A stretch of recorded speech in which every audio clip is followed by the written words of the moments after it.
ಬಡಾವಣೆಯಲ್ಲಿ 79ನೇ ಸ್ವಾತಂತ್ರ್ಯ ದಿನಾಚರಣೆ ಆಯೋಜನೆ ಮಾಡಲಾಗಿತ್ತು. ಇಲ್ಲಿನ ಮಹಾನಗರ ಪಾಲಿಕೆ ಮಾಜಿ ಸದಸ್ಯರಾದ ಧೀರರಾಜ್ ಹೊನ್ನವಿಲೆ ಧ್ವಜಾರೋಹಣ ನೆರವೇರಿಸಿದರು. ನಂತರ ರಾಷ್ಟ್ರಗೀತೆ ಹೇಳಿ ಧ್ವಜಕ್ಕೆ ಗೌರವ ಸಲ್ಲಿಸಿದರು. ಮಳೆಯ ಮಧ್ಯೆಯೇ ಸದಸ್ಯ ಧ್ವಜಾರೋಹಣ ಮಾಡಿದ್ದು ಎಲ್ಲರ ಗಮನ ಸೆಳೆದಿದೆ. ಈ ಸಂದರ್ಭದಲ್ಲಿ ಬಂಗಾರಪ್ಪ ಬಡಾವಣೆಯ ಸಾರ್ವಜನಿಕರು ಸೇರಿ ಅನೇಕರು ಹಾಜರಿದ್ದರು.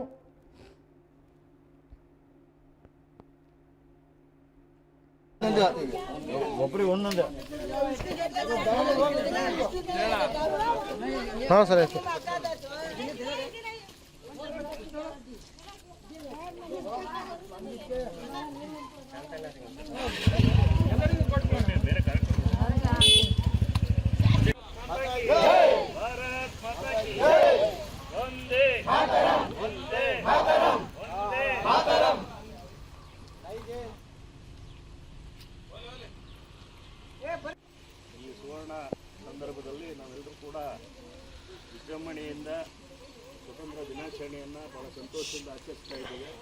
ಈ ಒಂದು ಸಂದರ್ಭದಲ್ಲಿ ರಾಯಗುಡ್ಡ ನಿವಾಸ ಸಂಘದ ಅಧ್ಯಕ್ಷ ಆಗಿರ್ತಕ್ಕಂಥ ಜಯದೇವ್ ಅವರು ಮತ್ತು ರಾಯಗುಡ್ಡದ ಮುಖಂಡಗಳಾಗಿರ್ತಕ್ಕಂಥ ಗಾರಿ ನಾಗಣ್ಣವರು, ಇಲ್ಲಿ ಸೇರಿರ್ತಕ್ಕಂಥ ಬಂಗಾರಪ್ಪ ಬಣೆಯ ಎಲ್ಲ ನಿವಾಸಿಗಳು ಭಾಳ ಸಂತೋಷದಿಂದ ಅದ್ಧೂರಿಯಾಗಿ ದೇಶದಲ್ಲಿ ಎಲ್ಲ ಮೂಲೆ ಮೂಲೆಗಳು ಕೂಡ ಸ್ವತಂತ್ರವನ್ನು ನಮಗೇನು ಸ್ವತಂತ್ರವನ್ನು ಸಿಕ್ಕಿ ಇಲ್ಲಿಗೆ 79 ವರ್ಷಗಳಾಗಿತ್ತು.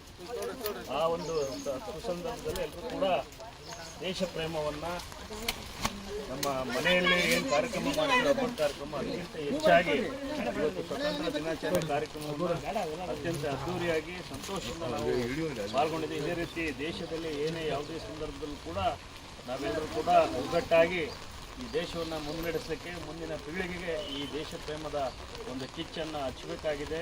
ನಾವೆಲ್ಲರೂ ಕೂಡ ಒಂದು ಅಂತಕ್ಕಂಥ ಭಾವನೆಯನ್ನು ಬೀರಬೇಕಾಗಿದೆ. ಪ್ರತಿಯೊಂದು ಬಡಾವಣೆಗಳಲ್ಲೂ ಕೂಡ ಎಲ್ಲರೂ ಹಿಂದೂ, ಮುಸ್ಲಿಂ, ಕ್ರಿಶ್ಚಿಯನ್, ಜೈನ್ ಎಲ್ಲ ಒಂದು ಈ ದೇಶದಲ್ಲಿರ್ತಕ್ಕಂಥ ಎಲ್ಲ ಪ್ರಜೆಗಳು ಕೂಡ ನಾವೆಲ್ಲರೂ ಒಂದೇ ಅಂತಕ್ಕಂಥ ಭಾವನೆಯಿಂದ ಈ ದೇಶದ ಧ್ವಜದ ಅಡಿಯಲ್ಲಿ ನಾವೆಲ್ಲರೂ ಕೂಡ ಬಂದು ಆ ಒಂದು ಧ್ವಜಕ್ಕೆ ಸಮರ್ಪಣೆಯನ್ನು ಸಲ್ಲಿಸಿ ನಾವು ಇವತ್ತಿನ ದಿವಸ ಭಾಳ ಸಂತೋಷದಿಂದ ಆಚರಣೆ ಮಾಡಿದ್ದಕ್ಕೆ ನಿಮ್ಮೆಲ್ಲರೂ ಕೂಡ ಅಭಿನಂದನೆಗಳನ್ನು ಸಲ್ಲಿಸ್ತೀನಿ. ನನ್ನ 79ನೇ ಸ್ವತಂತ್ರೋತ್ಸವದ ಶುಭಾಶಯಗಳನ್ನ ಹೇಳಿ ನನ್ನ ಮಾತನ್ನು ಮುಗಿಸ್ತೀನಿ.